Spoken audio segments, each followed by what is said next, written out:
जी, मेरा नाम संदीप है और मैं सोशलिस्ट पार्टी इंडिया का प्रधान महासचिव हूँ। हम लोग कई सालों से ये लड़ाई लड़ रहे हैं। अब कम से कम मैं तो 10 साल से इस लड़ाई से जुड़ा ही हूँ, 10 साल से ऊपर हो गया। 13 से 16 जब मैं यहाँ पढ़ाता था BHU में, तब से इनकी लड़ाई लड़ी जा रही है। ये वेंडर्स एक्ट के तहत, पथ विक्रेता अधिनियम के तहत चिंतामणि सेठ जी जो पथ विक्रय समिति है उसके सदस्य थे। इनको BHU गेट से 50 मीटर छोड़ के नगवा वाली सड़क पे इनका जो वेंडिंग जोन है वो चिन्हित किया गया, इनको दिया गया। इनको प्रधानमंत्री स्वनिधि योजना से ऋण भी दिया गया।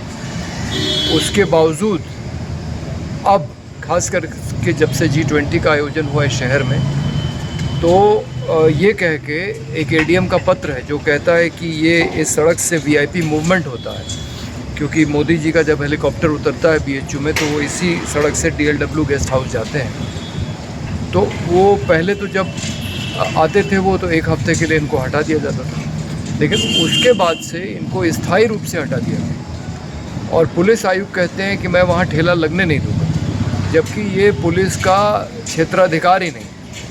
ये जो पथ विक्रेता अधिनियम है इसको लागू कराने का दायित्व नगर आयुक्त का है। उनको ये तय करना चाहिए कि ये ठेले कहाँ लगेंगे, लेकिन ये ना तो वहाँ लगने दे रहे हैं जहाँ इनके ठेले पहले लगते थे। 1960 के दशक की रसीदें हैं इनके पास, जब BHU इनसे शुल्क लेता था, तो काफ़ी समय से लगा रहे हैं। अस्पताल में तीमारदारों की ये सेवा करते हैं, क्योंकि जिस दीवार के सहारे इनके ठेले लगते हैं उसके पीछे सर सुंदरलाल अस्पताल है। छोटे से गेट से तीमारदार आते हैं, सामान लेके जाते हैं। तो इनकी जो भूमिका है एक ऐतिहासिक भूमिका है, और ये विरासत बाज़ार में आएगी वेंडर्स एक्ट के मुताबिक, और इसको तो बिल्कुल नहीं हटाया जा सकता। लेकिन इसके बावजूद इस शहर की पुलिस वहाँ ठेले नहीं लगने दे रही, और जो नगर आयुक्त है वो मौन है, वो कोई निर्णय नहीं ले रहे हैं। न तो वहाँ लगने दे रहे हैं, न इनको कोई नई जगह चिन्हित करके दे रहे हैं ताकि ये अपनी रोजी रोटी कमा सकें। अच्छा, ठीक है, आप बताइए किस लिए यहाँ आए थे और क्या प्रकरण? हमारा नाम चिंतामणि सेठ है। मैं लंका BHU अस्पताल के बाहर स्ट्रीट वेंडर भी हूँ और स्ट्रीट वेंडर के लीडरशिप भी। मैं आज बहुत दुख के साथ आया था नगर आयुक्त से मिलने के लिए कि आज कानून बने 12 साल हो गया और शासनादेश आए आज 8 साल हो गया।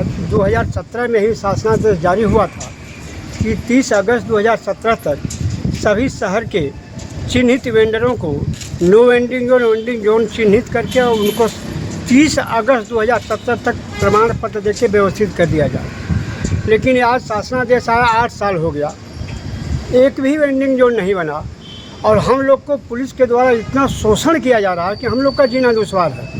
जबकि प्रधानमंत्री CM स्वनिधि योजना से हम लोग लाभार्थी हैं। आपकी दुकान कहाँ लगती है? लंका BHU अस्पताल से ठीक बाहर BHU बाउंड्री से सटी हुई, सड़क से 1 फुट ऊँचे पटरी पर। ठीक है, आज किससे मिले आप लोग? आज मैं नगर आयुक्त से इसलिए मिलने के लिए आया हूँ कि जो अधिकार नगर निगम क्षेत्र का है वो पुलिस से अधिकार कब्जा कर लिया है। जो बात नगर निगम को कहना चाहिए था वो पुलिस विभाग कह रही है, और पुलिस विभाग कह रही है कि सड़क के किनारे कोई ठेले नहीं लगेंगे।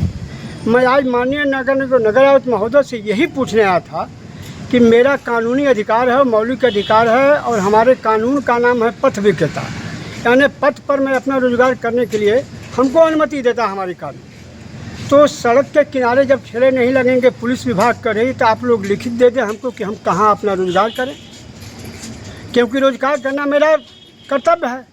तो आप ही बता दें कि मैं अपना कहाँ रोजगार करूँ। ये बात लेकर के आए आज नगर आयुक्त महोदय हिमांशु नागपाल के बाद। वो पत्र तो लिए, लेकिन हमारी बात वो सुनने के लिए तैयार नहीं थे। लगता है पहले से वो मूड बना लिए थे कि इनकी बात हमको सुनना नहीं है।